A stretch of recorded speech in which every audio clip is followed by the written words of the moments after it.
Recording in progress. Hooray. All right, Great. perfect. All right. We are good now. Yeah, should I start over? Top tracer's working. Top tracer's working. That's amazing. Well, again, thanks everyone for being here. My name is Chip Doyle. I'm the president of the club. I was elected by these 8 other people. So if you don't like me or me being president, you can blame them. But no, seriously, I've really enjoyed these last 9, 10 months. We've got a great board, and I mean that because I've worked with these people very closely. And I feel like we've got a lot done. We hired Ryan, and I feel pretty good about that. And contrary to popular belief, I don't run the club. Some people think I know everything that's going on. That's absolutely not the case. Actually, Ryan is the person who's running the club, and he does a very capable job of it. Thank you very much. Ryan reports to the board. He doesn't report to me. So anytime that we need Ryan to do something, the 9 of us have to come together and give him appropriate direction. My primary responsibilities are to facilitate these meetings. I'm responsible for picking a lot of different people for positions. And I'd say that another key responsibility of mine is considering the long-term plan. And I'm going to talk a little bit more about that in a second. But we do have very capable people, and so I've really spent most of the last 9, 10 months delegating and letting people do their job, and that's been working out very well. I'm very pleased with how that's going. We are going to be talking about some expense control issues that have happened this year that Ryan inherited. And you'll get a very detailed report on what's going on our shortage and budget shortfall. We'll talk about that in detail, and happy, like I said, to answer any questions that you have about that at the end. But my concern is more about capital. Do you have my capital slide up there? And the way that I see the committees and the departments operating are kind of indicative of the slide. When it comes to money in our club, you really have 2 types of cash flows or money flows. One is with operating budgets and operating expenses and income, and the other one has to do with capital. And so you can think about certain committees and what their responsibilities are. And finance doesn't actually spend any money, but they analyze it and they approve it and they write checks, but they aren't actually spending any money per se. Strategic planning is a very important committee, but again, they're doing more planning and assisting the departments and the committees with future expenditures. So they don't really spend any money, or very little. Sometimes they spend money for consulting. But then you get to the membership committee, and they're a very important committee because, and that function is very important because they are the ones that bring in capital. And that's a good thing. We like to have lots of capital, and we do have a lot of capital. This club is in very healthy shape. We are very strong financially. I know that because I've looked over our statements. We have very capable financial people on our committees, and all of the general managers candidates commented on the financial health of our club and what an attractive opportunity it was to be a GM here. Then we have the Green Committee, and of course that's very important because we're a golf club. We're not really a country club. We don't have tennis courts or a gym, and so our focal point is the golf course, and they spend a lot of money. They spend a lot of money on operating expenses, and they certainly allocate capital to golf course improvements. Then you got the golf committee, and they bring money in for operating expenses in terms of green fees, merchandise, but they also spend money as well. So they're more on the operating side and not too much involved in capital.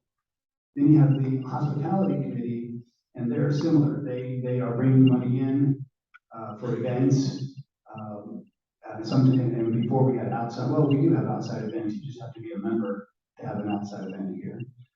You can be a social member. And those are important financial incomes. And of course, they spend a lot of money, which has really been a challenge this year with COVID and inflation. It's really been a moving target. But they don't normally get too involved in capital spend. Then you have the operating facility committee, which is really about capital expense on the clubhouse and the kitchen and this sound system. That's really their focus. And I share this with you because I want to let you know that right now, the amount of capital that we bring in from our monthly dues does not cover the depreciation of this entire facility. So the only way that we're able to have enough capital is through the turnover of our members, because we get half of the initiation fee as a transfer fee. And I think that's not an appropriate way to run this club. I think that ultimately we need to have enough capital coming in from our members that covers the basic operation of the club. And that way, when we have turnover, which I don't wish we had, I don't want us to have turnover, then we can spend that money on aspirational projects. One thing I learned very quickly from Truman and some analysis they did, that clubs don't stagnate. Country clubs in the United States are either growing and getting better, or they are dying. And so capital is a really important fuel to keep this club moving in the right direction and continuing to have a waiting list of 38 and to have a spectacular golf course. So, we have some big capital needs coming up. In 2027, we're probably going to need a new irrigation system. In 2030, we have a balloon note coming due that we took out to redo the golf course. It'll be over $2 million that'll be due at that time. So we are planning and paying very close attention to this, but I just want to bring everybody's attention that I know we get caught up sometimes in the day-to-day things like, why did some department lose, $10,000? But we got millions of dollars that we need to worry about over the next 7 to 10 years. And I'm pleased to say that this board is definitely on top of it. This general manager is on top of it, and our finance committee is paying very close attention. So I sleep at nights, but I want you to know about some of these things because they're very important. That being said, I'd like to introduce our vice president, Don Standers.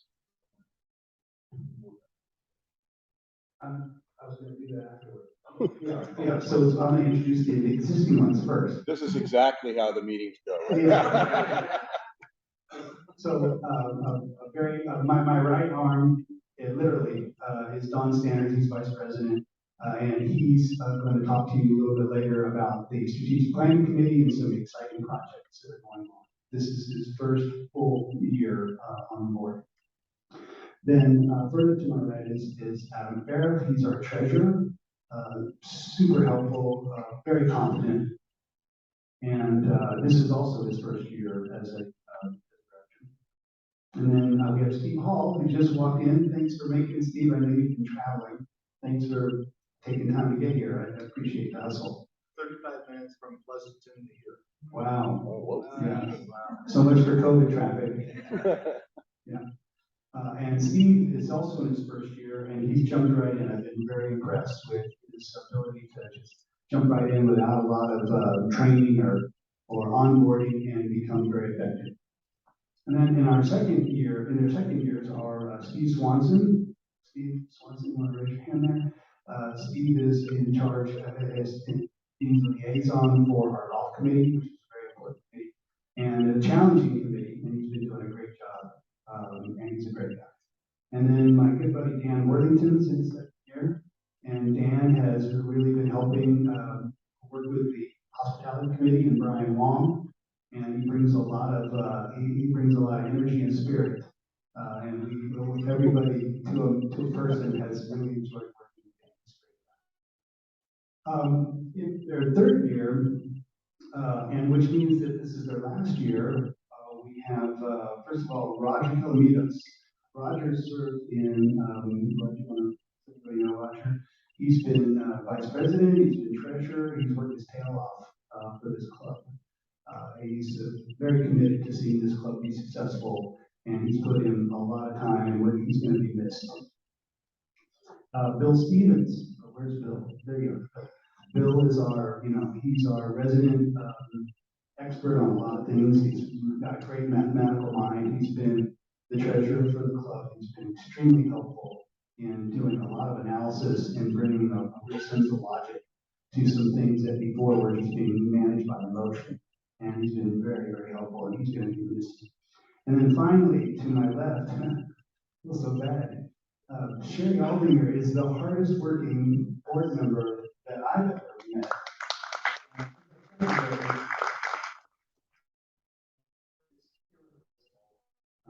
I know that her husband Rich is going to be glad to see her not working so hard, but we'll find a way to get her to help us do something because she's just fantastic and so hardworking and committed. And she's been a member here a long time. She knows a lot of history. She knows a lot of people. She's just been a real asset to everybody. Those three, Roger, Bill, and Sherry, will be phasing out on December 31st, and I'm pleased to announce that we have 3 new directors that were elected successfully just a few minutes ago, and they are Don Holm. Don, are you here? Can you stand up? Thank you, Don.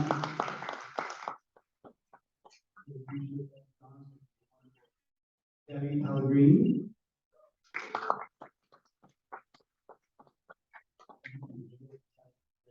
And then finally, Mike Tuliatos. And we feel like we're batting 1,000 for maintaining a high degree of capability and skill and talent on our board, where we're lucky to have these 2 people willing to invest the kind of time it takes. We're a very collaborative group. There's no dictator in this board, and if I have anything to say about it, there never will be. But we really have done a great job of coming together. It's amazing how we don't always have the same views and opinions about things, but when we come together and talk things out, it's amazing how often we can find unanimous support for some course of action. And that speaks volumes about the people that are here on this board. So I feel very comfortable with that. And so with that, I'm going to turn it over to General Manager Ott and Treasurer Adam Farah to talk a little bit about the finances of the club. Okay. It's working? Yeah, good. Well, good evening, and first up, welcome our new directors. Really looking forward to working with you. It's a fun board.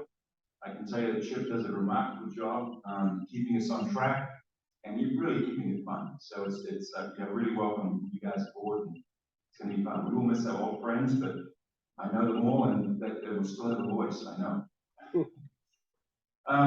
Looking at our finances, I'm going to cover what our results for the year, and then I'm going to look at what the causes were, and then what we've done recently, and what we're doing to fix these things, because there are a few issues, as Chip pointed out.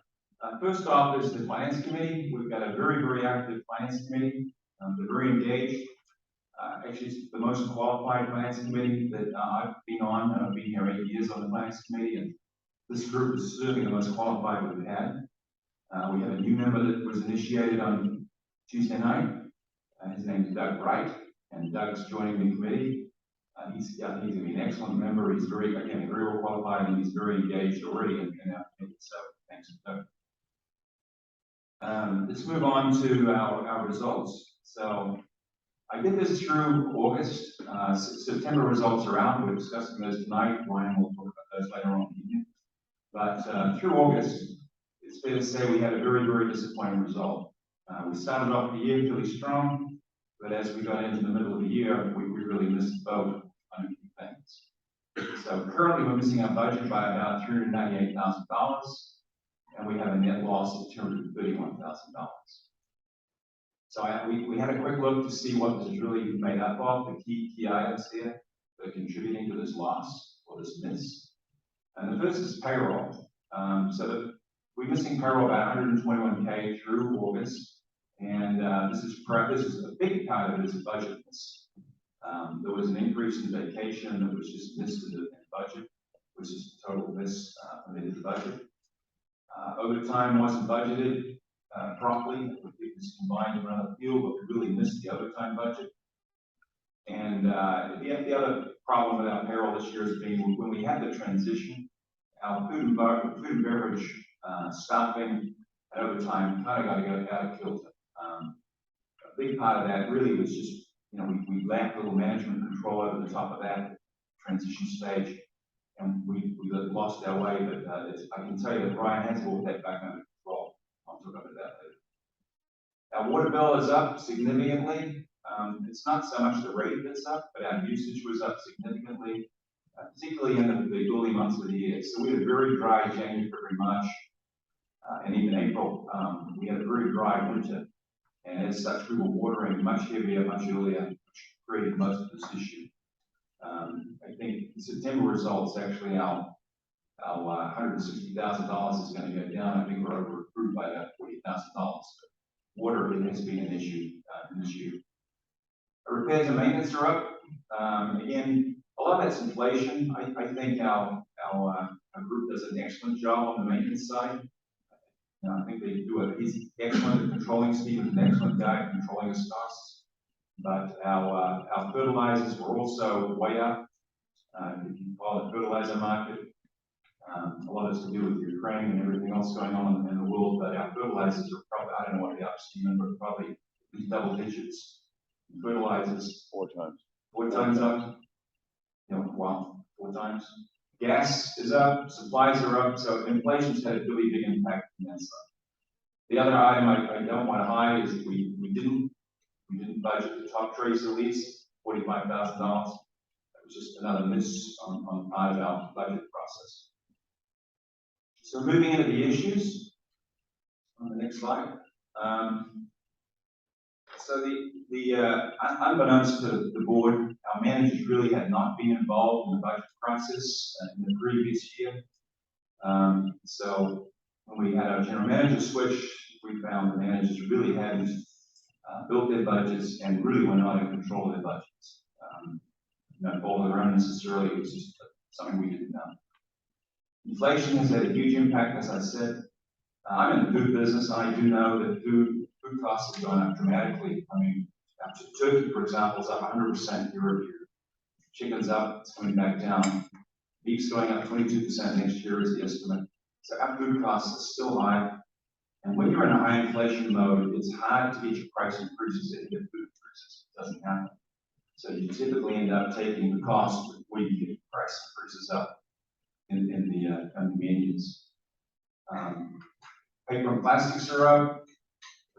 Fertilizers up, everything's up. So that has been a significant impact on this.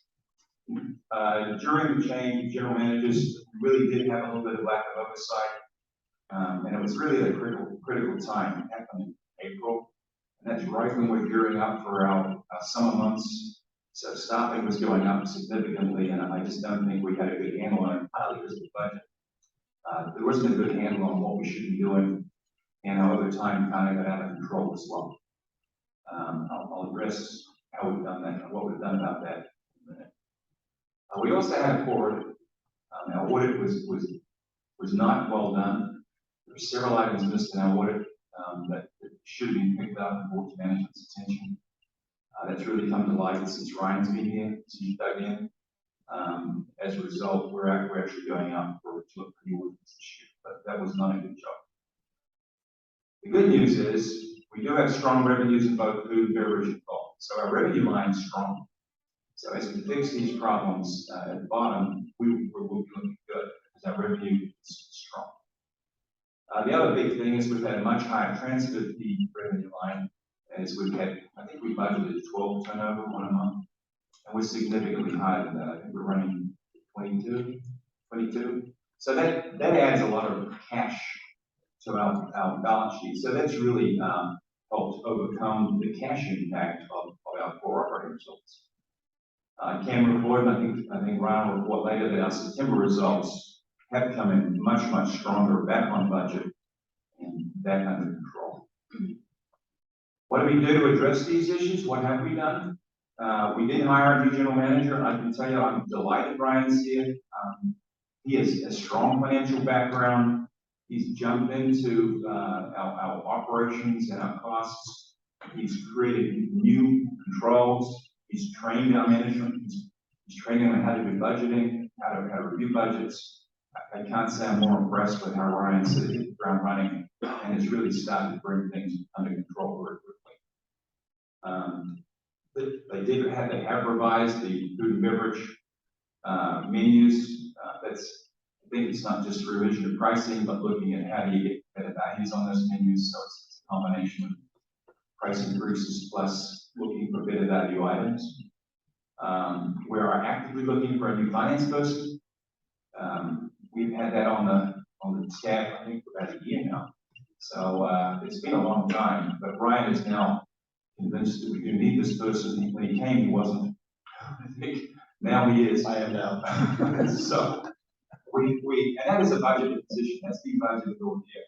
So when I say payroll was off by 120, if you take the impact that we budgeted this person and didn't come in, it was actually a lot worse than that. So this position's budgeted.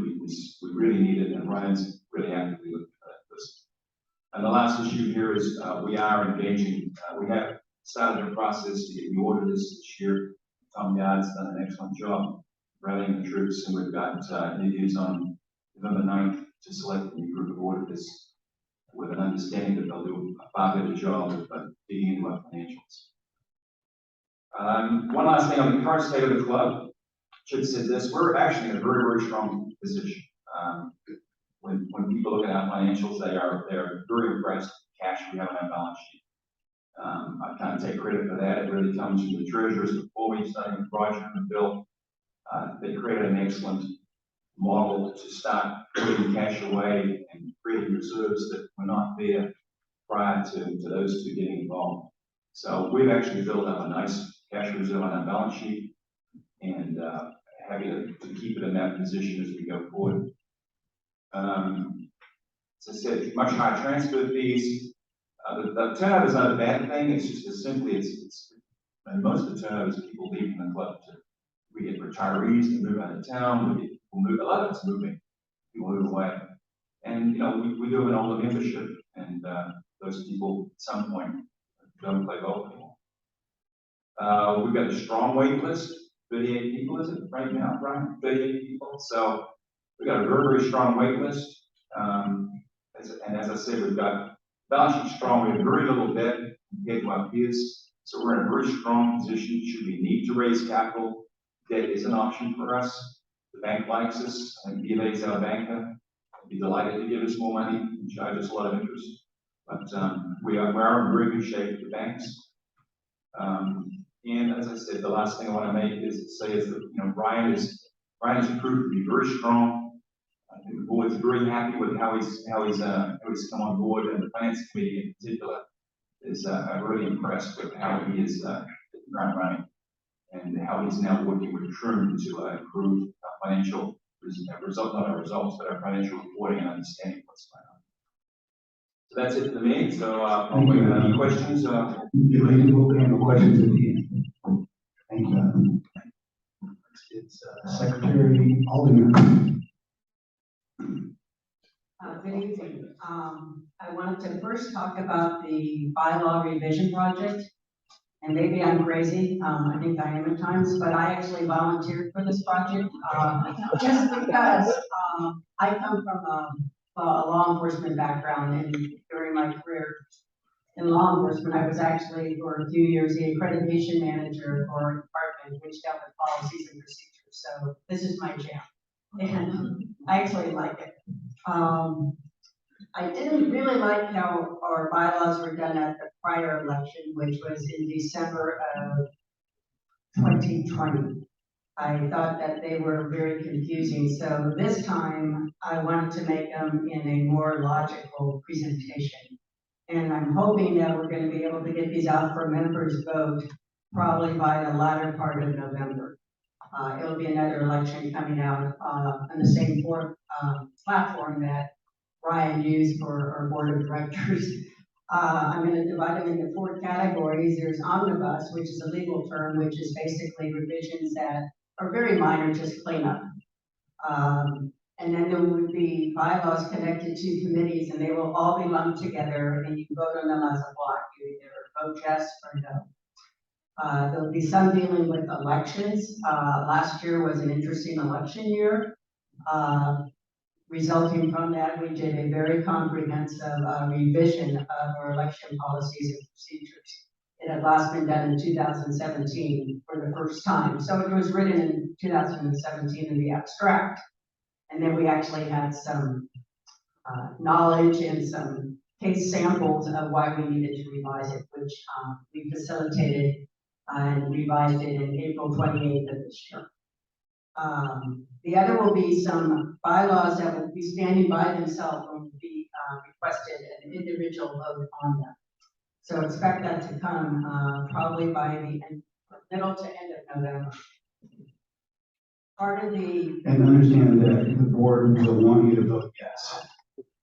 yeah, well, That's why we're putting them for a vote, because we want you to approve. and my next slides, correct, Ryan, are the two examples. Yeah, the first one is just an omnibus one. It's interesting. It talks about resignations and it deals with the cell list. And I'm thinking, shoot, we have a wait list. So it's just some really minor changes. And I wanted to show this, and there's one other as an example. Last time we had to vote for bylaws, we had 2 columns, and then you had to refer to a whole separate page to figure out what you were voting for. And to me, that made no sense. So how we're doing it this time is the first column in green is the existing bylaw. The second one is the recommended revision, and we're doing either in red font for recommended word changes, or there'll also be crossouts in it, recommending the areas that should be deleted language-wise. And then the last column will be board and staff comments on why we're recommending this bylaw be changed. The next one's probably a much better example. This dealt with election policies and procedures, and this will be one of several that will be lumped together to vote on for elections. I updated it to reflect the fact that we're really 100% electronic voting now. Somebody could still ask for a paper ballot, but maybe 1 or 2 people have asked. It clarifies that for proprietary membership that we're entitled to 1 vote per membership. So Rich just has to agree with what I tell him to vote on, right, Rich? One thing was interesting in this whole bylaw, what we're recommending to be changed, is if there was a tie for board of directors, that the president would make the deciding vote. We thought that it should be changed, that the board of directors cast the deciding ballot if there's a tie. And if a current director is running for another term, then he or she should recuse himself from that position. So those are just 2 examples. There's some other more enticing ones coming up, but we're still in the process of reviewing them. And I did want to talk briefly about the review process. These have been discussed at a few board meetings, receiving an in-depth analysis from the board and from the general manager. And they've seen it in the same format as you've seen it here. And if applicable, a proposed revision was sent to the appropriate club committee like membership or finance for their input and review. And currently our entire bylaws and their proposed revisions are being reviewed by Kevin Kenny. And he's a Gunster law firm in Florida. He's a true recommended attorney, and he has 2 decades of experience in delivering legal advice to private equity country clubs.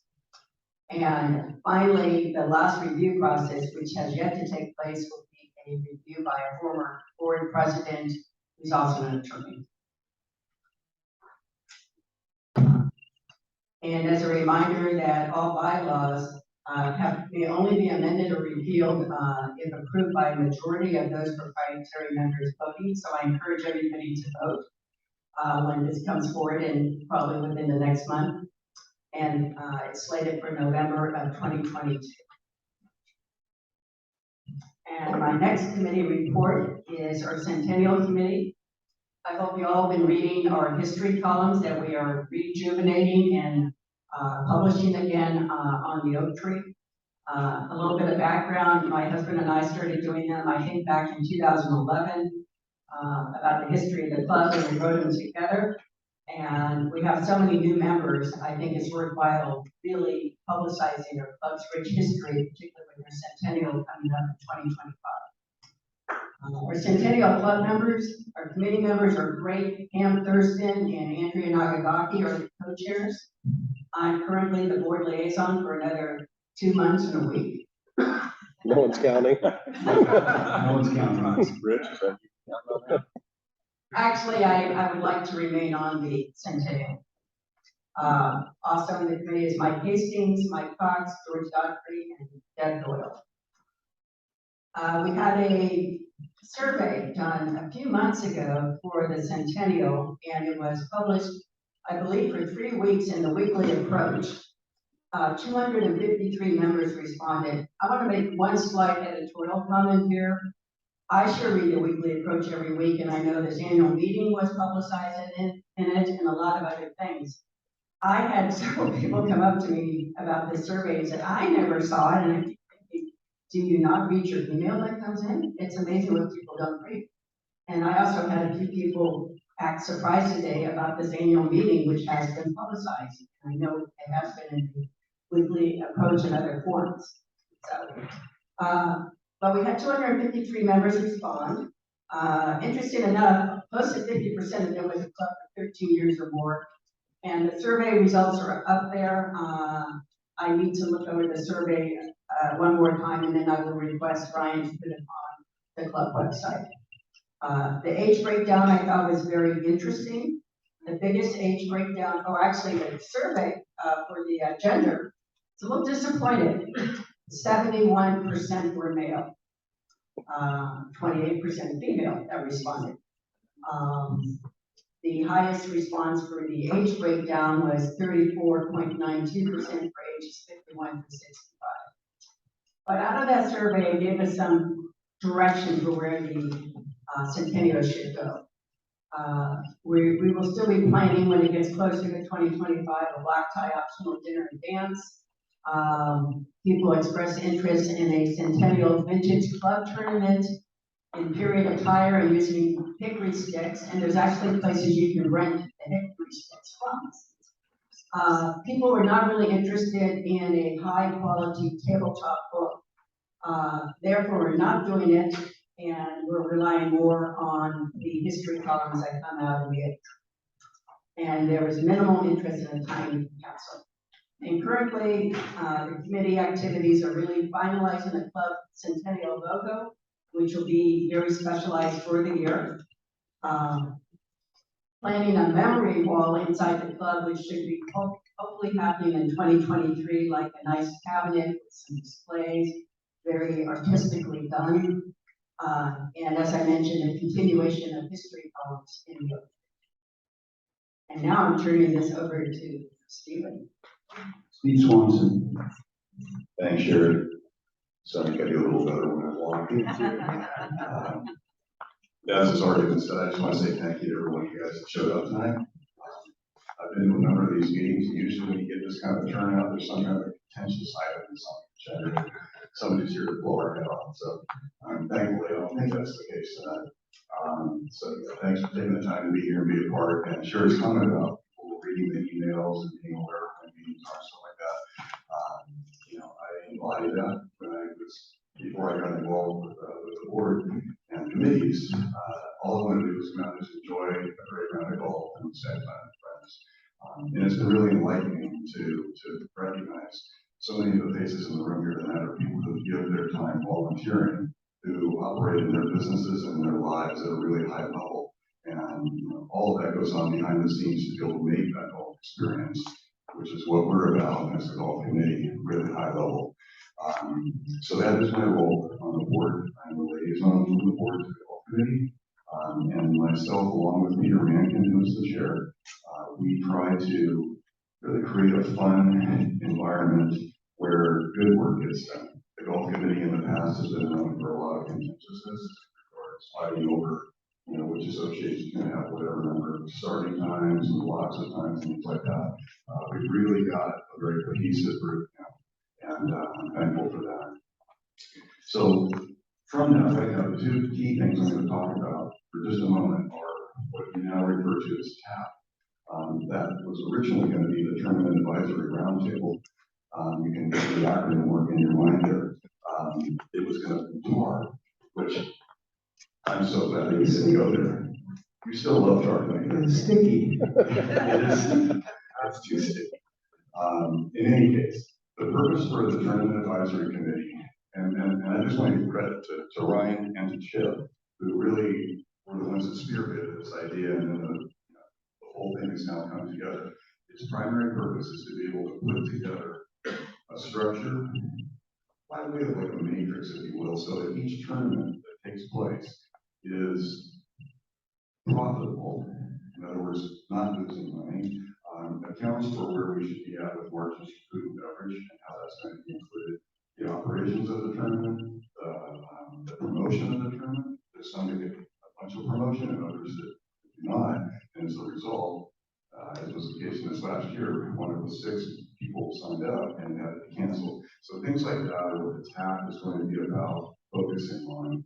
And I'm excited to see the way that this organization has become better as a result of that. And yes, that's really now. Everybody, Kevin Chen, our new pro, he's the chair of that committee.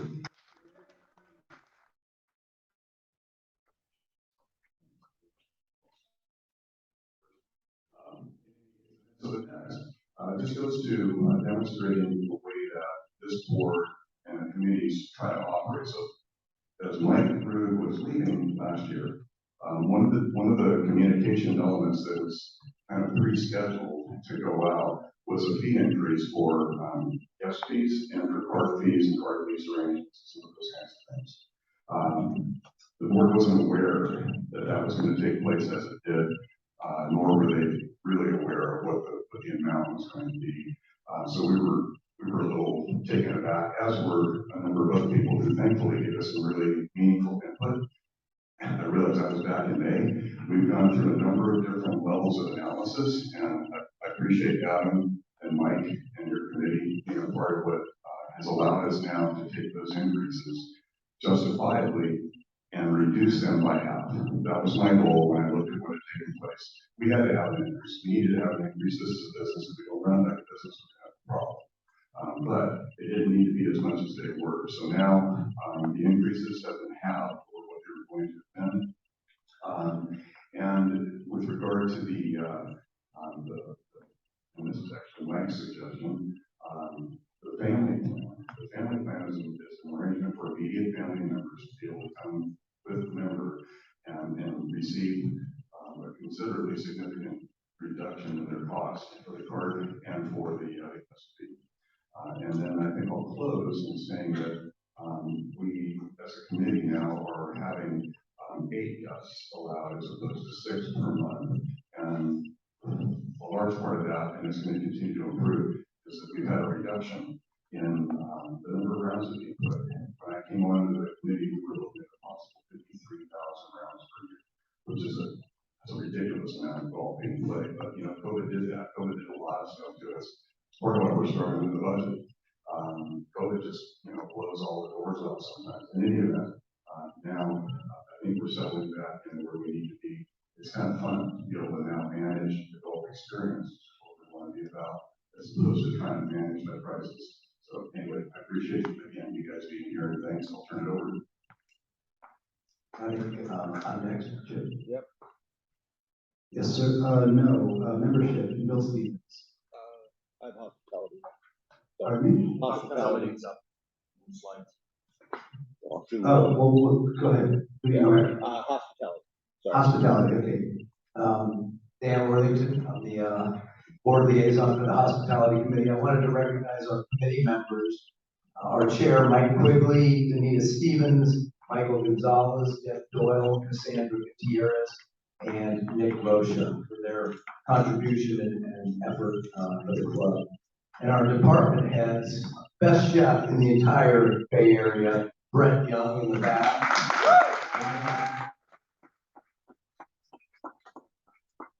And our food and beverage manager, the man, Brian Long. And our newest member of the team, Evan H. Yakos, who is our special events manager that we pulled from Blackhawk.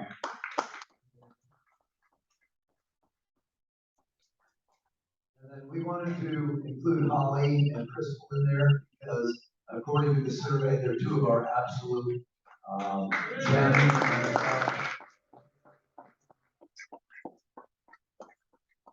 they both got promoted this year as a result of their efforts. And then we'd be remiss if we didn't mention Ryan Ott. Sometimes there's a little bit of angst and concern when you lose a key player like a general manager. And Mike Root was pretty good, but sometimes that concern can turn into opportunity.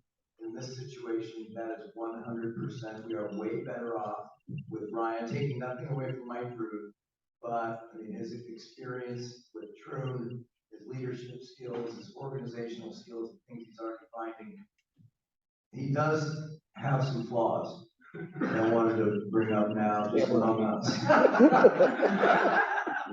People talk to us that Ryan Ott is a Dodger fan.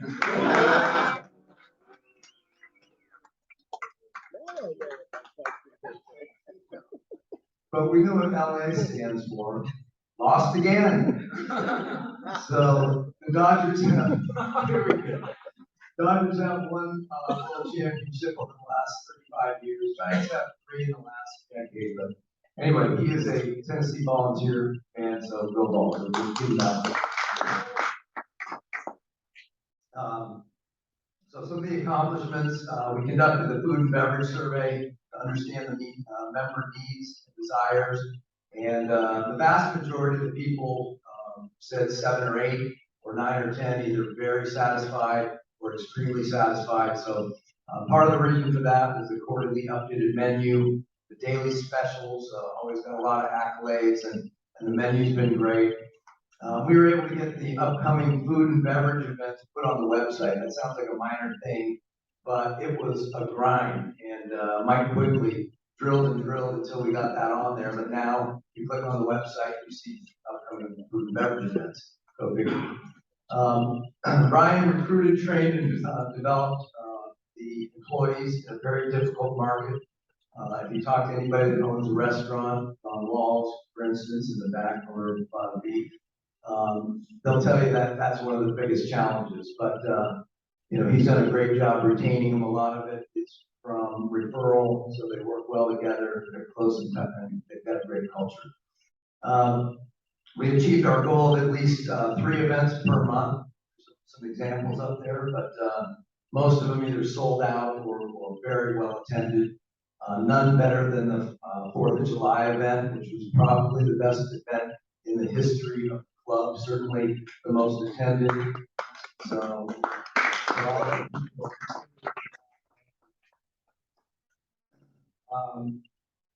So, and then that was the best. Upcoming opportunities, wine sales to members at discounted prices. Yeah, again. And it was a huge success because even if you don't buy wine, there's a 10% profit to the club. So everybody wins. And think if we sell $1 million worth, that's $100,000 bottom line profit to the club. So everybody wins, and we all get discounted prices that you can't get anywhere on the internet or Costco or anywhere else. So that's coming back starting November 1st. He's going to start sending those out every month. The NFL Sunday ticket, a buddy of mine, Michael Gonzalez, thought, why don't we all get together on Sundays, watch the game? It needs to be advertised. There's some specials now. So that's exciting. People are starting to do that. We're all going this Sunday, driving some additional top line revenue to the grill. Live music on the terrace.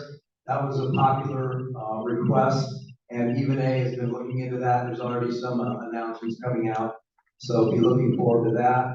And then lastly, Ryan is working closely with Brian and the Finance Committee to achieve the forecasted budgets. We all have to work together. What Chip has done a great job at is making sure we overlap and we work together, because we're not silos. Food and beverage doesn't make all the decisions for food and beverage. You got to bring in finance for the pricing. You got to bring in the golf committee for certain of those events. So that's been really refreshing to see, and I think the board's doing great with all the committee members, committees, and it's all good. So that's all I got. Thank you. Now it's supposed to be. So you can see who's on the membership committee. Noreen, everyone knows Noreen and Jennifer was part of the process of joining. And if you've joined in the last 5 years, we'd love to have people who have recently joined be on the membership committee. It's a great place to start to get involved in the committees. So I would recommend giving that a try if you haven't been involved and would like to start to get involved. Since the last time we had a open board meeting, we've gone from a sell list to a wait list, and it's up to 38 people. This is important for two reasons. One, it shows we have a good product. The second is very important from a risk management point of view, because there will be another downturn in the golf cycle. Having a waiting list gives the club time to make adjustments to keep the product competitive. We are at 450 members, which is our soft cap on membership. We've held there for a few years. And the social membership is 82. That's up from 51 in 2018, which helps the financial situation of the club. And give credit to Noreen for pushing on that. The trends. So this year we've lost 19 members, so we added 35 to the wait list. So showing that perhaps we were more cheaply priced, or that the product was probably COVID really was a big part of it. But so in March 30th we raised the initiation to 42.5. And since that time, we've had 17 members leave and 21 join the wait list. So we're much more in equilibrium at the 42.5 than we were. And the fourth quarter tends to see more people resign than join going into the winter. So we're comfortable with where we are now as a market price. That's it. All right, thank you. And then next is Don Standers. Green committee. Oh, yeah, this is my agenda must be wrong. Sorry.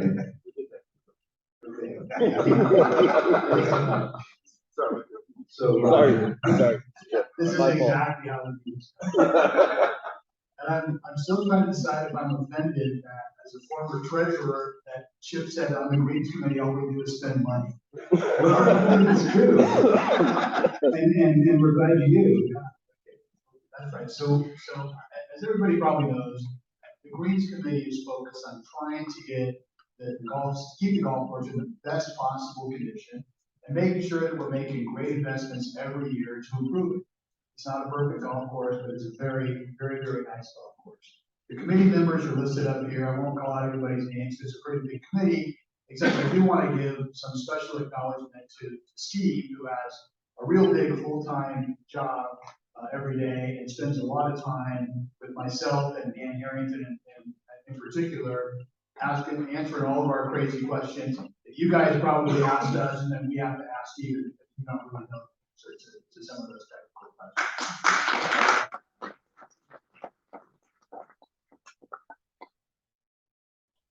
I want to focus a little bit on 2023, but let's just take a quick look at 2022, talk about some of the things that we did in 2022 on the golf course. Everybody, of course, knows that we close the course a couple of times a year for the big fairway top dressing exercise. We did a sprinkler head leveling project, which doesn't sound very exciting, except that it's important that you do stuff like this to make sure that you're actually watering the golf course. We have a picture that can show everybody later on what was happening as sprinklers begin to sink into the soil, and we're adding more sand every year. Pretty soon you have sprinklers that are surrounded by sand and soil. We've done a lot with the bunkers this year. So Steven's team is out auditing the bunker depth to make sure that we have enough sand. Last year, we just continually were short of sand. We had really tough playing conditions, very, very wet playing conditions. And so this year, they're auditing, adding more sand. Picking the right sand sounds pretty simple. It's actually not very simple. You've got to have the right sand or it will never dry. And then every day they're raking the stands some more, just manually raking the stands. So our tractor's still wet, and they'll continue to be wet. That's just what we're gonna have, but they're in much better condition. I can get out of them, I easily can, so an improvement. Tree removals, we'll talk a little bit about 2023 tree removals, but we continue to need to remove trees, some that are dead or dying, and some that are just aesthetically problematic, but mainly the eucalyptus trees. We've improved fungicide applications. Doesn't sound very exciting, and I almost assure you that everybody has forgotten that we did fungicide applications this year. It sounds pretty boring. We're going to show you a picture that where you'll be able to recall what some of the fairways looked like last year and then again this year. So just a minute, we'll show you that. The team sourced all kinds of equipment. They sourced big equipment, small equipment, and just think about everything that you bought this year, how hard it was. That's the exact scenario that they had to face, trying to buy unique things like lawnmower blades and springs and different things that were much more difficult to find, and then much more expensive once you have to find it. So a lot there. We've increased the staff size by 2.5 full-time equivalents. I think it was 3 years ago, the truant experts came in and looked at our staff size and said, come on, your staff is not big enough on the golf course to maintain the golf course in good condition when you're putting 45, 50, 55,000 rounds on the golf course. And we're short by like 10, not just a couple, but like 10. And so the board at the time said, well, let's take a 3 or 4 year look at how do we get up to that right number. So we added 4 last year, 2.5 this year, looking at 1 to 2 next year as well. And then the team did a lot to improve the aesthetics on the golf course. So terrace landscaping, getting rid of the dump over left of 11, getting rid of all the old equipment that we thought was going to the Smithsonian that was built over the 10 years worth of bark that was stored in the lower parking lot. I mean, all of those things sort of matter. A particular pet peeve of our new general manager. So as I put this list together, what you sort of quickly notice about this team is they do a lot every day out on the golf course, and then we ask them to do a lot of special extra projects on top of that, like they don't have a full-time job. So, we really need to appreciate it. I certainly do have a lot more visibility to it. And because like no good deed goes unpunished, our list for next year is even bigger. Okay, so let's look at a couple of photos and we'll talk about 2023. So this was the sprinkler head project. Can we visit up there?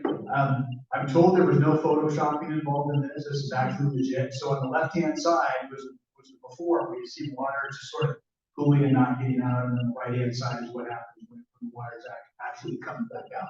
A big job. We had to hire people to come in and do this on our behalf because otherwise it's taking months of labor. Okay, so this is hole 15. This is the fungicide project, and everybody's going to look at this and go, oh, I forgot how bad the fungus was in certain parts of the golf course. So last year, just short of the bunkers, the long bunkers on 15, they have all this unplayable kind of area, and they applied the right kind of fungicide this year at the right time. And the playing conditions that we get now are shown there on the left-hand side. Same exact situation. Remember this on hole 6. At the bottom of hole 6, where you had all that fungus and all these areas, everybody looked at it and said, what the hell's going on here? There's fungus in the soil. And now you look at it today and it's a beautiful golf course. And then just final picture here, just some of the picture of the terrace. You all can see from your seats. We won't focus on that for very long. Okay, let's talk about 2023 for a second. So the main focus continues to make sure that we have a really great functional golf course. We are going to continue with the fairway top dressing spring and fall. That will continue for years to come.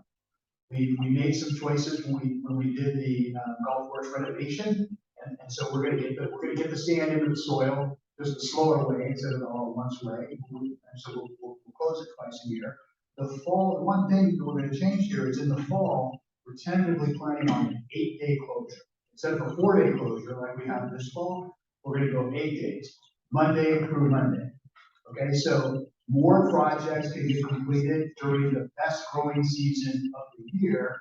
And also, when we return to the golf course, there will be time to do a little bit of extra work to make it more available and more ready once we actually come back.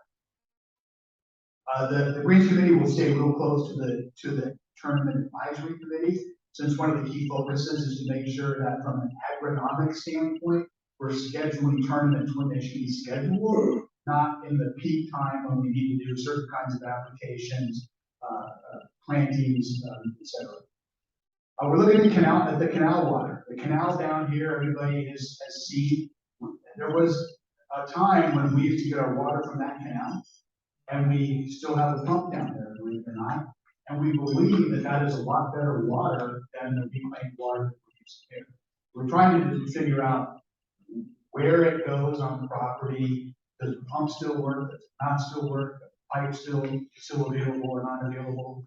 It is reclaimed water, just like our reclaimed water today, but it's a better quality reclaimed water with less salt content in particular, if I remember that right, Stephen. We've talked about this at different places. We're going to put a generator on the property so that if we do have a failure of electricity, anybody think we have a failure of electricity? For 2 days, we lose 2 days of electricity during a hot period, we'll lose the greens of the golf course.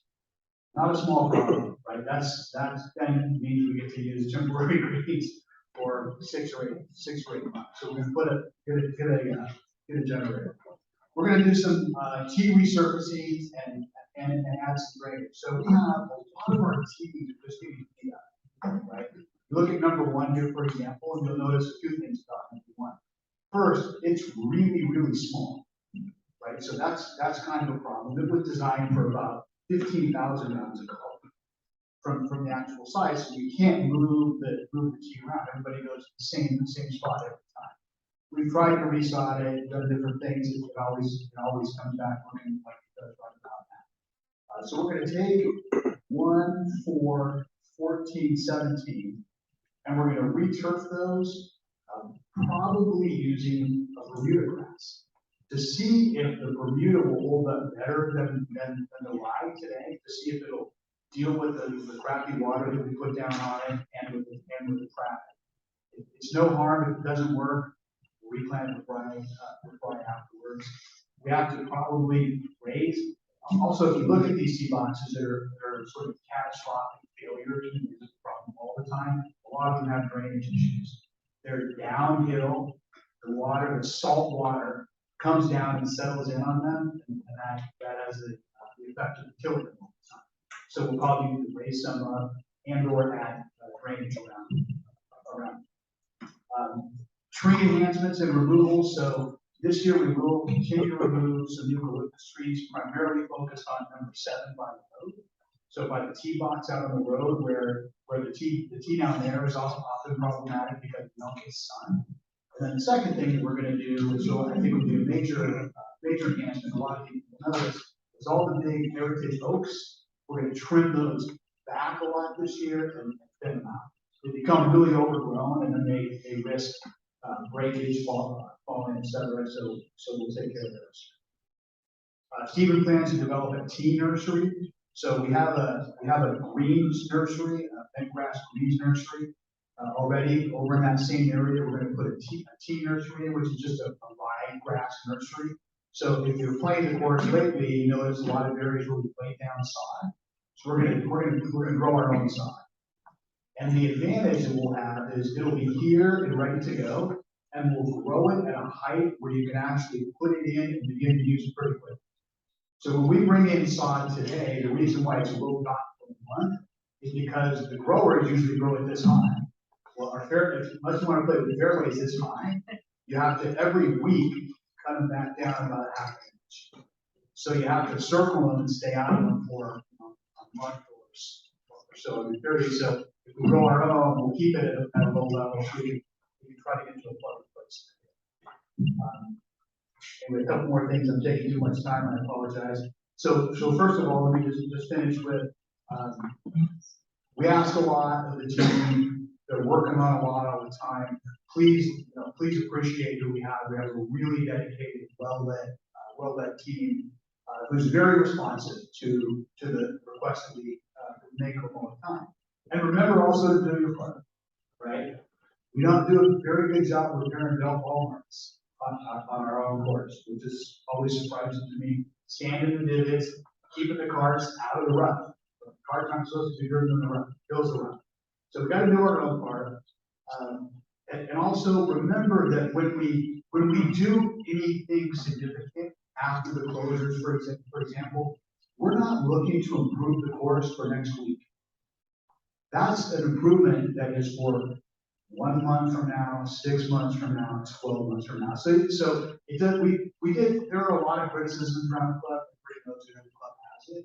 We get a lot of them where people just aren't being practical about, we're not investing for next week.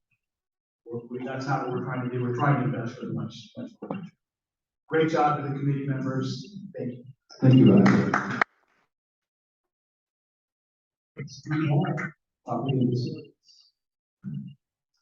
Hello, everyone. I'm Steve Hall. I did a dry run last night with my dog, and it's 7:10 right now. It was only 34 minutes, so my dog loved it. So you might say, Properties and Facilities Committee. When I got on board, I'm like, what are we doing? We're basically the Sherpas of the Greens Committee, Hospitality, and SBC Committee. So I would like to acknowledge committee members, John Solid, who's the chair, Andrea Nagagi, Richie Adams, Mike Hastings, and Nishi on the committee. The big piece, the big project that we have done this year is the solar panels that were the carport structure in the lower parking lot. It's been approved. We are currently in pre-construction and permitting phase. We should start the construction in early March of 2023. It should be completed in May of 2023, and the utility bill savings over 25 years should be about $4.6 million. Some of you might be asking, well, we don't want to be in the ownership position. We will not own the asset. We will not have any maintenance obligations. We are only obligated to purchase the electricity that is generated. We have a contract with fixed per year rate for 25 years. And this project actually was started, big kudos to Tim Cruz, Steve Imhoff, and Steve Mirabita.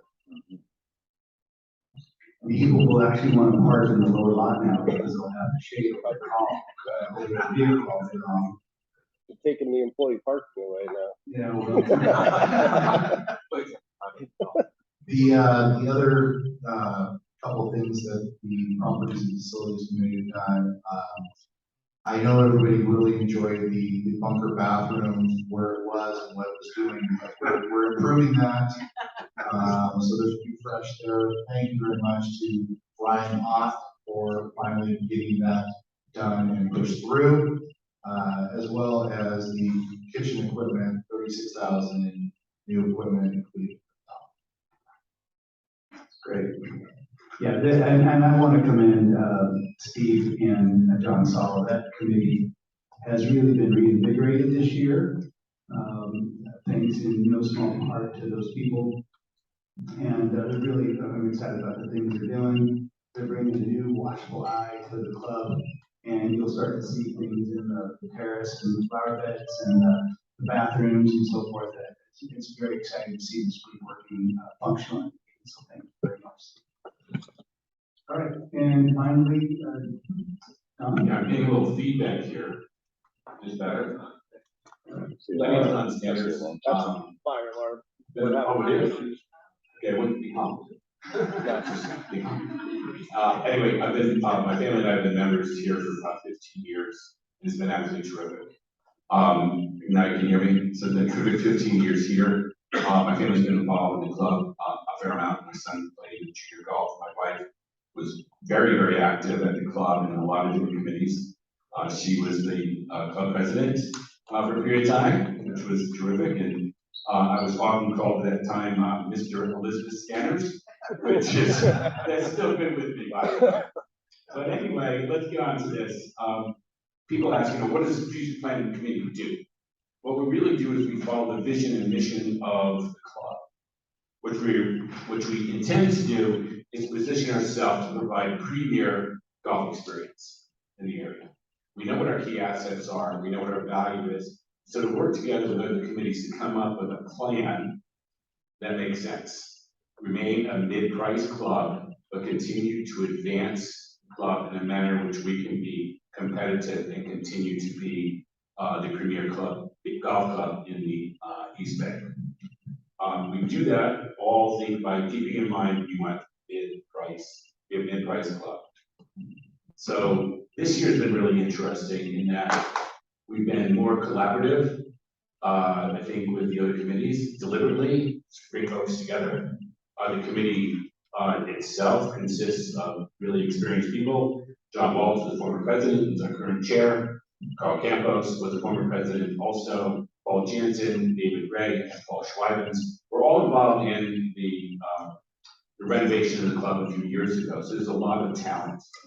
Also, what helps a lot is that Chip and Ryan are in our meetings on a regular basis. So we're able to operate in a very collaborative way across all of the different committees. So a couple of examples which you see in the slides, which I'm going to look at, is that with Bill Stevens and Mike Triliadis, the Finance Committee, is looking at long-range planning. We know we have liabilities out there that need to be taken care of, need to be paid for over time. Some of those are financial, such as a loan. We also recognize that we have repairs that need to be taken care of as far as the course is concerned and the facility. And so they came up with a 30-year projection, which is a long time, which is really helpful. Then we were able to, as we're currently working on now in conjunction with the Finance Committee, is shorting it down to an 8-year period. Why 8 years? Because that includes the repayment of the renovation debt. And as we're doing that, we continue to say to ourselves, what do we need to do as far as financing the club, and what is the best sort of strategic plan to go forward to that? What actions we need to take? So that's something that's been ongoing for most of this year. Do we have a solution? No, not yet, but it's on the forefront. And having members like John Waltz who went through this with the renovations is extraordinarily helpful. Also, this year, what we've done is we came out with member help, put together the membership survey regarding hospitality as well as property facilities. And this is to find out what you're thinking. What's important to you? Are we failing in certain areas? The results of the surveys were robust. I mean, we had a record, response rate, and the results of the survey will be published on the website. There was a tremendous amount. I think we have 300 and some odd pages to go through. Yeah, that's about right. That's about right. And so we'll probably be ready in a couple of weeks. But the summary is we're doing very, very well. But there are areas that we can improve upon. And one of those areas is, in particular, is a study that we're doing with respect to the practice facility. Remembering that we are a golf club competing in a country club market. So the studies that are being done, we're going to engage RTJ as well as Troon to look at, what are our options down there. A lot of work has been done as far as the initial plans are concerned. And right now, RTJ is finishing up looking at those plans so we can go forward, start examining how we can get approval from the city. We have a city engineer looking at it. And this is all study and well-spent money that was budgeted for before. So what's the next step? The next step is really present this to the membership, get comments. And one way of doing that is during our sip and shop on December 2nd. Hopefully you all have gone to that, but RTJ is working up some storyboards right now. So hopefully within this room, we'll be able to show everyone what are we really thinking about doing. And you'll be able to see those improvements, such as, taking the tee line back to accommodate longer shots, to improve the chipping area, right? Yes, you need that. To improve the chipping area, we've got a training facility for density of Cumberland Bay where you can get out into the range and also onto the chipping green as well. In addition, a much more expanded putting green. Really is a putting course. And if you think about going out there now, there's that big old ugly building that used to be a cart barn, tearing that down. And this will be a course that is, what's that? Oh, you're in it? Oh, nice. Oh, yeah, man. So just go, yeah, man. So anyway, we're gonna see that. Please take your time, come out to sit and shop, take a look. And give us your comments. We will have the analysis done on how much it will cost and how we can raise that capital down the road in collaboration with our general manager, Chip, finance, and everyone else involved in those decisions. So anyway, that's enough for me. I want to say thank you so much for taking the surveys. I'd like you to know it's been a tremendous pleasure to work with this board. I've been on for 1.5 years, and it just seems to get better and better. And thank you, Ryan, for joining us. Thank you, Kevin. Is Steven here still? Yeah.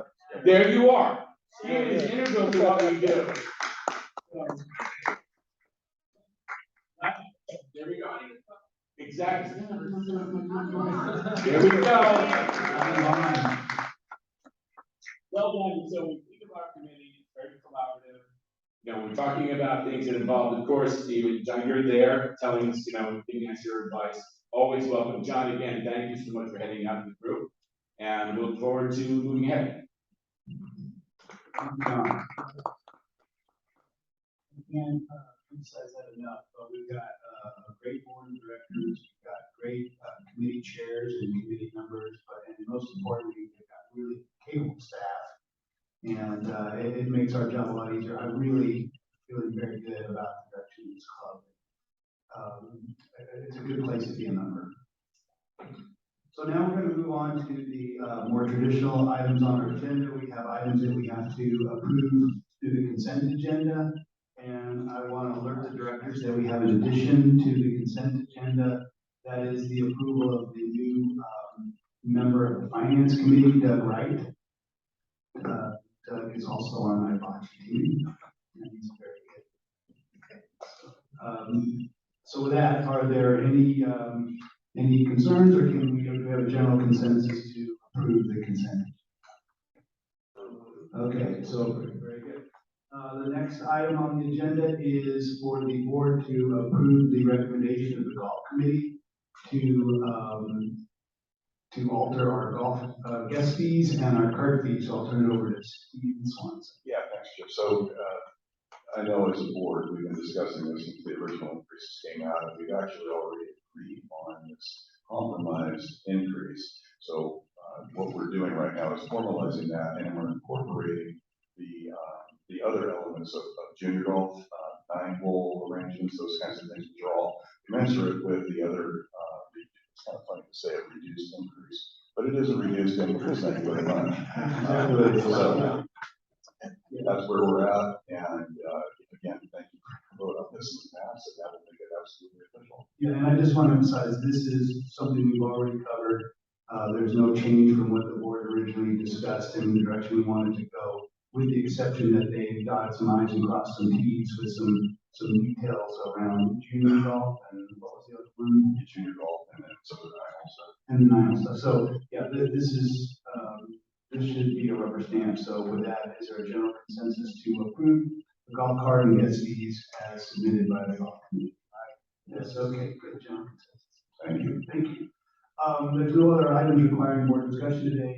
Member correspondence, it says not at this time, but I did want to bring your attention to the fact that we got some glowing reports from the girls' high school tournament. We probably should find a way to get that onto the website, because they were just ecstatic. We got that in writing from them. They've signed. Oh, you got something to say? Who's that? I can't tell.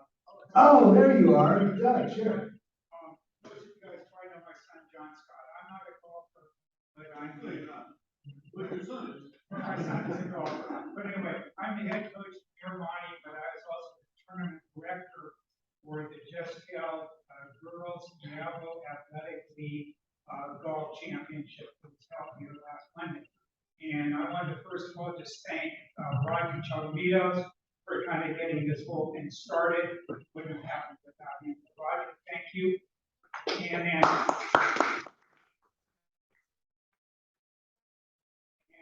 for organizing the golf. Kevin Chen. Kevin and Stephen for making the golf course, and the girls just raved about it. And Brian, for the wonderful food afterward. We are so thankful, but I'm going to say we're thankful for the club, and you set the bar really high for future girls. Perfect. I love that. All right, very good. Or a real official PR plan, which sometimes concerns me because I know there are people driving by our golf course in the heat of the summer, in the morning, wondering why are we spraying, hundreds of thousands of gallons of water on a golf course. They don't know it's reclaimed, and so there's a potential for negative publicity about our club.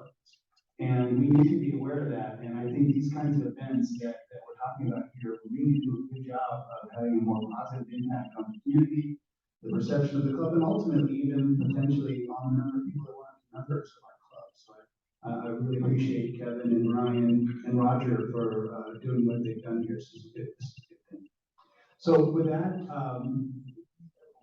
We also submitted a picture. We took a picture of all the golfers out. I saw that, yeah. And just thank you, because we're aware, this is a great outreach, for the club, reaching out to the community, fit in well with Title IX also. And again, the picture, there's a picture in the clubhouse and around. So we're just very, very thankful on behalf of the whole Diablo Athletic League, Girls Championship. Thank you to Country Club. Very good. And with that, at 7:26, I would like to move that we adjourn the meeting. And now that the meeting is adjourned, we are going to open it up for informal Q&A. And we can, if someone wants a microphone, oh yeah, right. Yeah, I can handle that because mine's one that's moved around.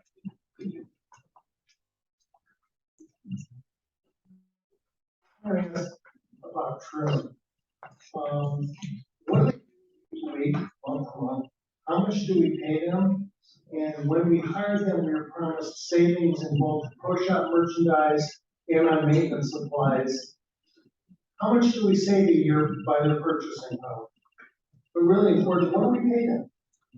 The fees that we pay them are listed on the website. I think last year was 200, something, was it 150 plus 40? Something like that. It was probably around $200,000.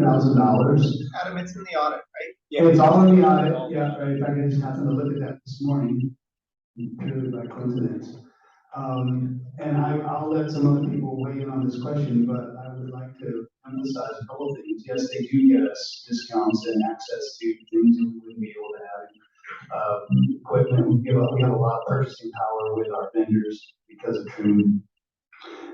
They helped us, they did the recruiting for Ryan. There is no way that this board would have found a capable GM as quickly as we did had we not retained Trim for their services.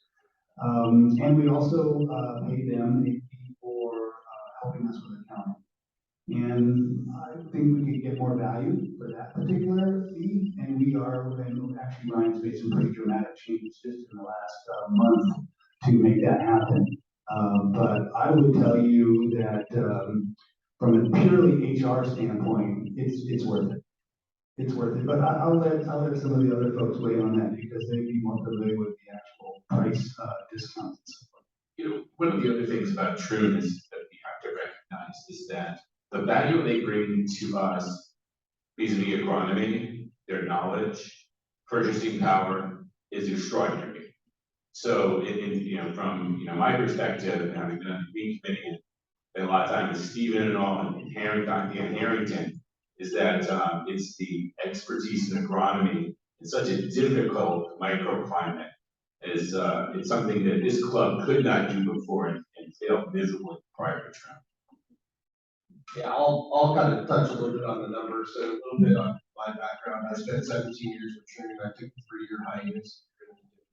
I'm sorry for saying it again. Kind of like the Eagles, right? They took that little 3-year break. One of the big reasons for coming back is exactly that buying power. So merchandise wise, it's somewhere between 6 and 8% right off the bottom line. That is then what goes into the mill river plan. So you're actually paying 8% less than what our normal invoice would have been. And that's passed on to the membership. From an agronomic standpoint, correct me if I'm wrong, Stephen, I think we got a $50,000 rebate check from our vendor, the vendors that we use. So that goes directly to our P&L. We build that in when we're doing our budgets every year. That doesn't include the 7 to 10% discount that we get on each line with the order. So just that alone gives you almost of what that management fee is going to be. I will take the accounting side piece. So I actually, in my 17 years, I was the first club that actually had shared accounting. So it helps try to build that program. So I know it inside and out. So I'm making sure that we're using all those resources. As Mike and Adam, have been able to see here in the last couple of months, we're making sure that engagement piece is getting better and better from the accounting function side. Did that answer? One thing to add, if I can. Yeah. On golf carts, in particular.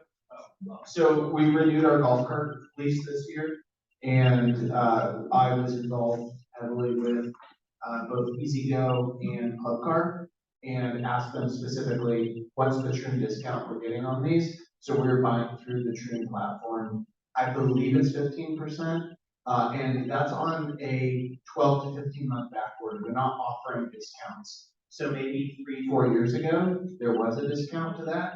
I don't think they're offering discounts to anyone right now. So I have it in an email. I can post it, but I think it was 15%. And it's taken others, we're gonna get them in a year. Yeah, Toro's about to say, when we're purchasing, or leasing maintenance equipment. So, yeah, if you haven't used the trim rebate program, definitely use the trim rebate. I mean, It's very worthwhile. It's a great. Well, yeah, so, okay, so day, month to month, I'll just say, that's why they hired me. Right, so I'm the one that brings that trim piece to the membership. I'm the one that brings that trim piece to the team. Whether that's budgeting, whether that's forecasting, whether that's how we're purchasing, making sure we're using those vendors. That's my responsibility.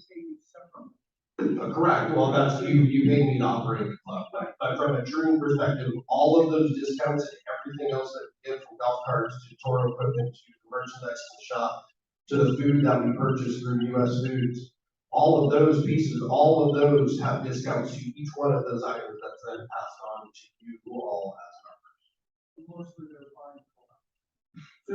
Yeah, I know. I think they're also a center of expertise that you use on a daily or weekly basis. And if Ryan's immensely qualified, but for somebody like Steven Spatafort, who's, a young up-and-comer and a go-getter, he's got all kinds of access to mentors and best practices around the country that we would never be able to have access to. Don Miles? But Howie, your fundamental question is, the fees being paid at True, are they offset in proportion or greater than the value you get? Yeah. And it sounds like they are, but maybe there would be a little bit of an analysis on it, but yeah, so usually, and it sounds as if that probably hasn't done, at the end of the year, there's usually a report that's done, that is the credit report. We renewed this contract last year, and the ad hoc analysis that we did demonstrated it was free, plus all the benefits that we just talked about. Yeah, that's contract. that was membership with membership. Yeah, we didn't, you're correct, that's right. So I just shared it with you. Howie? Yes, 60 minutes on the website, it's all there. It was in the oak tree. We didn't, there was that's great. So Howie, thanks for bringing that up. I think the universal answer is that we think it's a good value. I'm glad you brought it up, and the improved visibility on that is it's a good point. And I'm gonna make a note in the president's message that it was a question that came up today, so that we don't forget what he said. Thank you. Hi, so Ryan, welcome. I haven't had a chance to meet you yet. I do see it. What's your name? Lisa Spiegler, sorry, Lisa Spiegler. People call me just Spiegler's wife, so. Yeah. I'm sorry. Only in Contra Costa. Everywhere else in Lafayette and the greater Contra Costa County area. I'm just go ahead. Anyway, so welcome, Ryan. I do see a huge value to Trin. We use Trin per day, and I will say, and this is part of my question, Ryan, thank you for being here. The reason I bring this up is, number one, let me say thank you. I serve on boards, and I will just say these folks work really, really hard, and they have other jobs, and they don't get paid for this job. And so I'm very appreciative for what you do for our club and how diligent you all are, and I work with many of you, and I appreciate that. My question was about the audit, and Adam, thank you for being so kind of transparent about how we weren't thrilled about where we were, and I appreciated that. It was the first time I had heard that, and I'm just curious, and it's probably a little bit small potatoes. Chip was kind of saying, don't focus on the $10,000, focus on the big numbers, and maybe this is small potatoes, but I am curious, if you could talk a little bit more about what went wrong with the audit, and are we seeking any recourse for what went wrong? That's my question. Sure.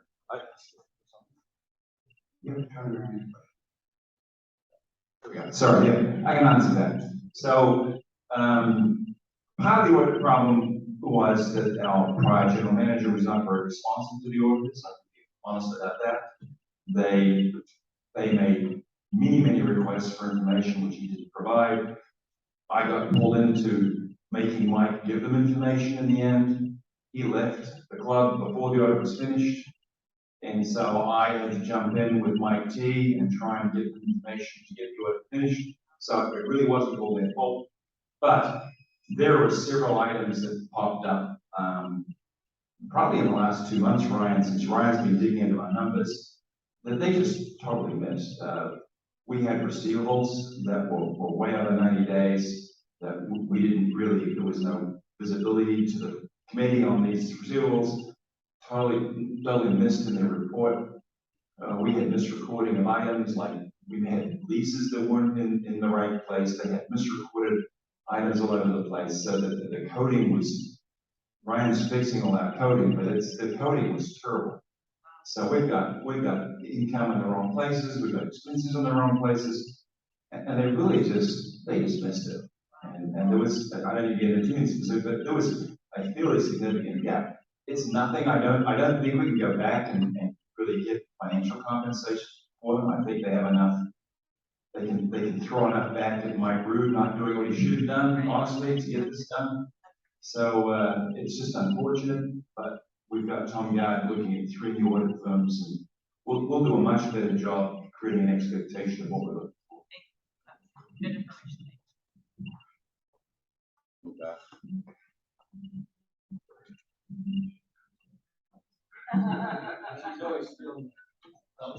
I'm David Ashburn.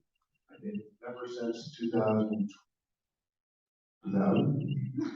And my question is, the balloon loan, we have 2.5 million, 2.7, 2.7. Is the likelihood that we, based on we have money in our capital account that is growing, will we have sufficient amount to pay that off in 2030, or are we likely to refinance that?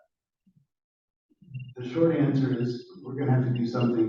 Business as usual will not fully address that, and that is a very big topic of conversation. And I have a lot of ideas on how we can do it, but we're not ready to make any announcements on that. But trust me, that is I think about that every month. It's a big deal, and it's 2030 is a long ways away, but I think it would be irresponsible for the future directors to not make some progress on that until the last minute. And I actually have some ideas of some things that we can start doing maybe next year that can start to slowly make some progress on that so that when it finally hits, we're not all, out of breath. But I can't give you, the board has not made an official decision on how to address that this time. We've definitely talked about it. We talk about it a lot, yeah. There's a lot of options. Are you looking to make a loan, Dave? Yeah. Or I mean, yeah, we can refinance it, we can pay it off, we could increase the capital dues that we all pay every month. We could do an assessment, there's so many options, and it's probably gonna be a blend, and that's all I can really say at this time. Hi, my name is Don Wilds, and I'm not gonna make a donation to that one. I don't have the money. But my question is to, Director Aldinger. The Troon attorney that you're using for this, confirm that it's not costing the club anything, or is that part of the fee that we're paying? And also, the past president's attorney, is the club responsible for any fees to that attorney? Rita the latter, he usually does it pro bono. And probably just a good cocktail or two would satisfy. That's the member. Member, yes. Regarding the outside services, Kevin Kenny in Florida, we did get a base estimate from him for his research and analysis of our bylaws, and it is expected to be under $5,000 for his review. Yeah, It's and very he's realistic. not Troon. Troon does not provide us with legal advice. They provide us with HR support, and they provide us with agronomic advice, but we do not want to be some.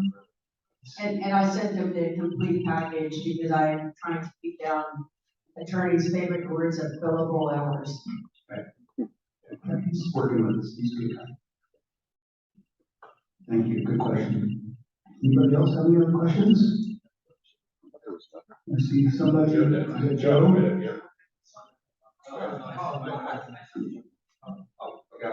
Hey guys, Paulo. First of all, this is like my first board meeting, so it's amazing to see how, how professional it is, so it's cool, right? Yeah, because I know most of you guys outside of this environment, so it's just good to see how seriously everybody takes it.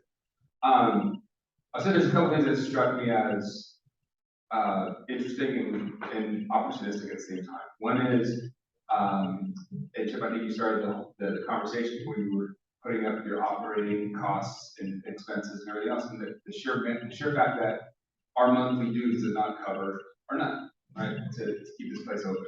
That's one monthly capital. Right. And I think that's a really important piece to put in context of what I'm going to say, which is more for property, hospitality, and what Don said, too, from a strategic planning and vision perspective. As somebody who's been here since the remodel, was that 7 years ago now, 6 years ago, and just being completely, totally into this club as much as I can be, the enthusiasm that I've seen and the change that I've seen over the last couple of years with membership, with involvement, and just the change in the way that people see the club and our camaraderie, and culture, community, and culture. It feels like, I mean, I can say this the wrong way, but I'm just going to say it. There's things that we should be thinking about doing now that will really propel us to a totally different level. Mm-hmm. And part of that is property. Like, some of it is modest, and some of it is vision. And I love, Don, what you said about the practice facility. Cannot wait to see systems in. Super excited as somebody who does kind of hit the ball over the net. So if I could actually not hit the ball over the net, it'd be awesome. But use a wedge. Yeah.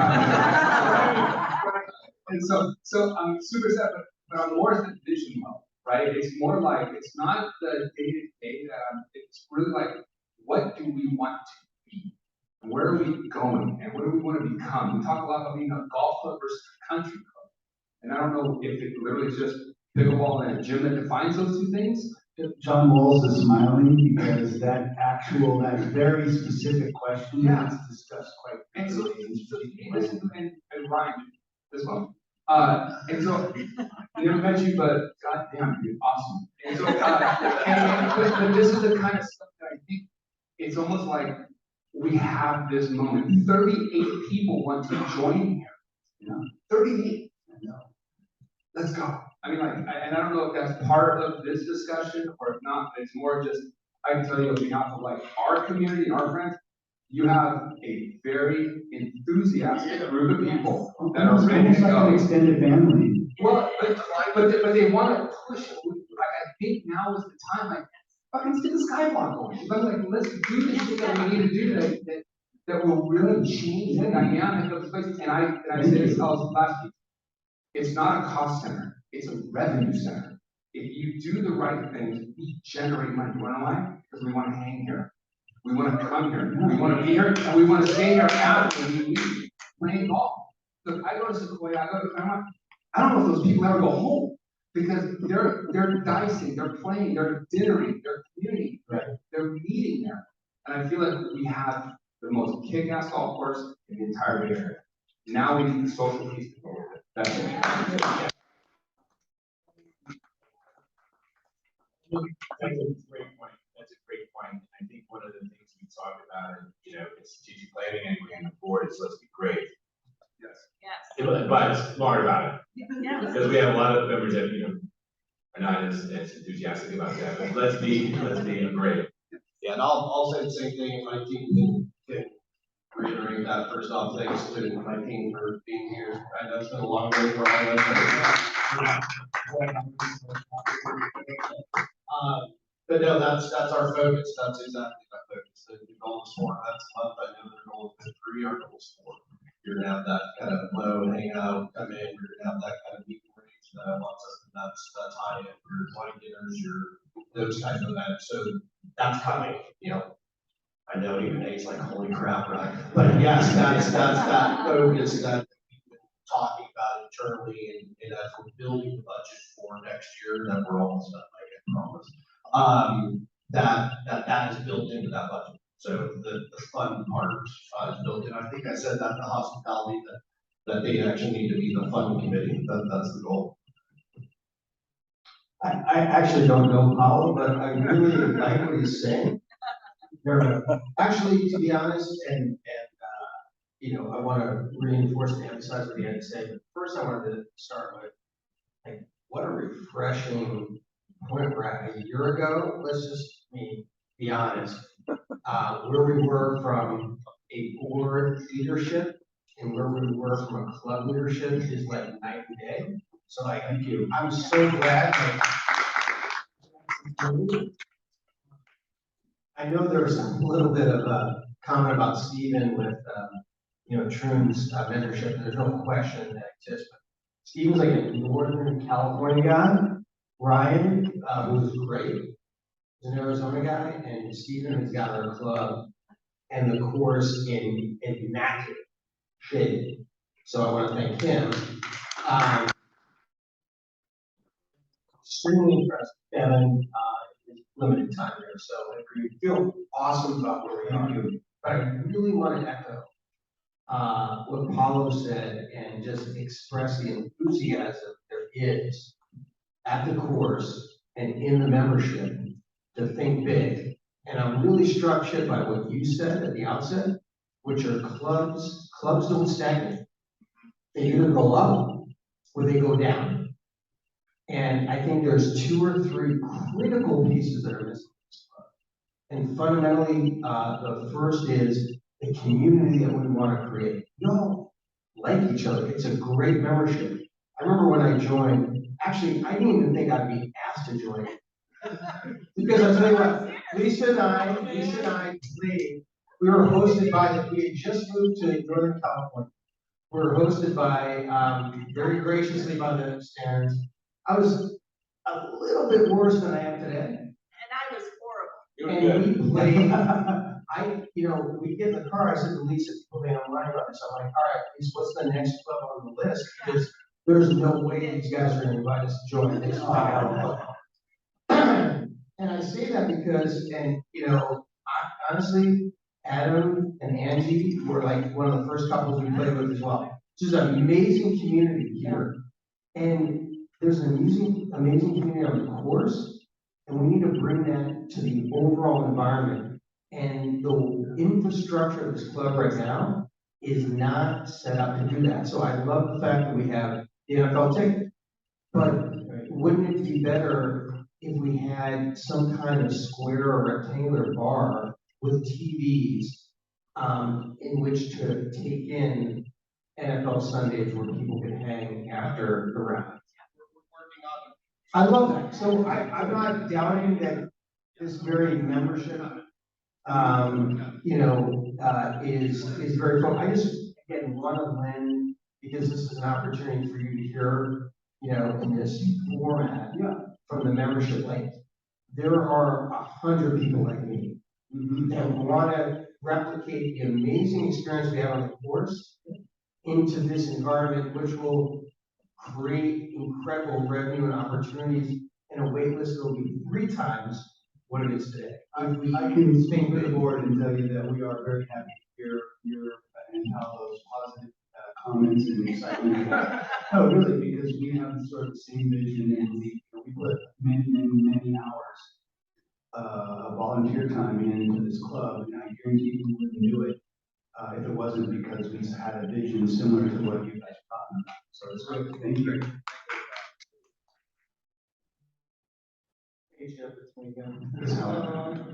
Before the renovation, we had lots of people leaving. We used to publish in the Oak Tree the name of the members who we have left. Can we go back to doing that? I'd like to know which of my friends are leaving. Well, I think we do. Don't we do that in the? It's in the board. It's always. It has to be in the board. Because the Oak Tree, I haven't asked anybody this, but I'll tell you, we got so many things to talk about. You just saw that people didn't even know that we're having this meeting. We're having a challenging time communicating to the membership, and Noreen's done a good job of trying to consolidate the communication so that, when you do get a message from the club, you pay attention. Something that's technical like that, I would prefer that we keep that in the minutes and keep the Oak Tree more about, fun stuff and what's current and less about the technical operation. Yeah, let me add to that, Howie. It is, and I know I go back 33 years, probably like you, and it used to be in the Oak Tree.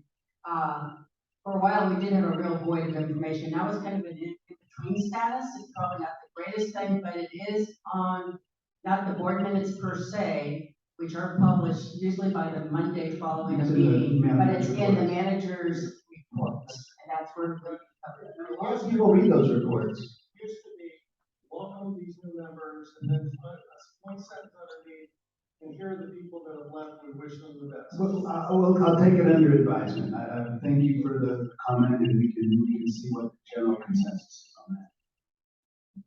And I've lost a lot of friends who've moved out of town, and I understand that. And, some have passed away. I'm thinking of somebody right now. It's very tough, but thank you. I appreciate that. So I want to build on Paul's comments because you inspired me to come up with Who's speaking? I'm sorry, Chip, it's Sean.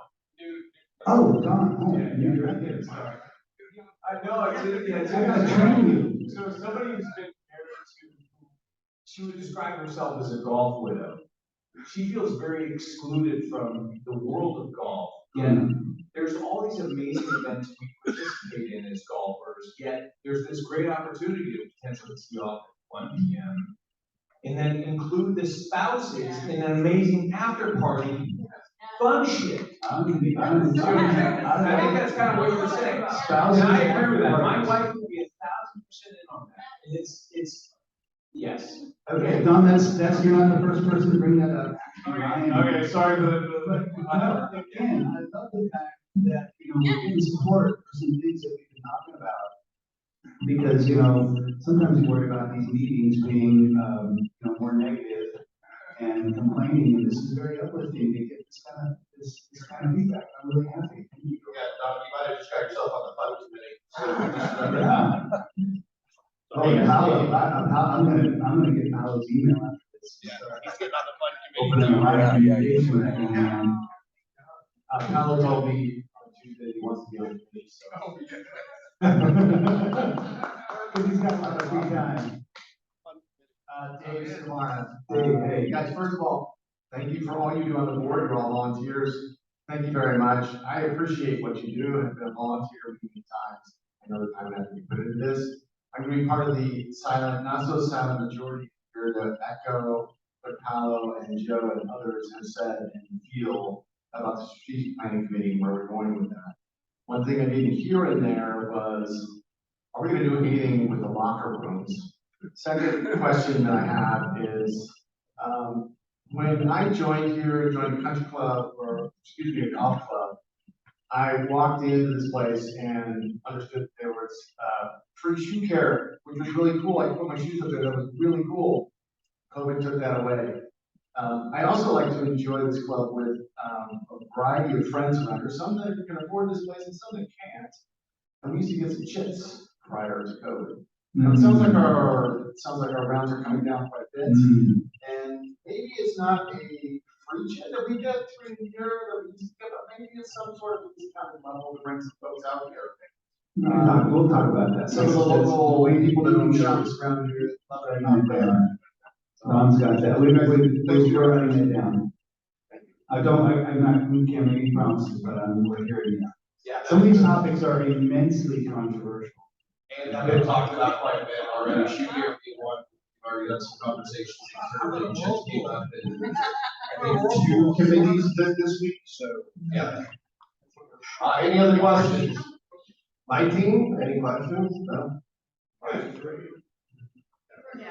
Yeah, if we're done, I'd like to thank all of you for coming and look forward to seeing you on the golf course. And if you are interested in serving on a committee, please, you can submit, there's an application you can fill out, or you can talk to me or any of the other directors. We need your expertise and your passion. Thank you. Thank you.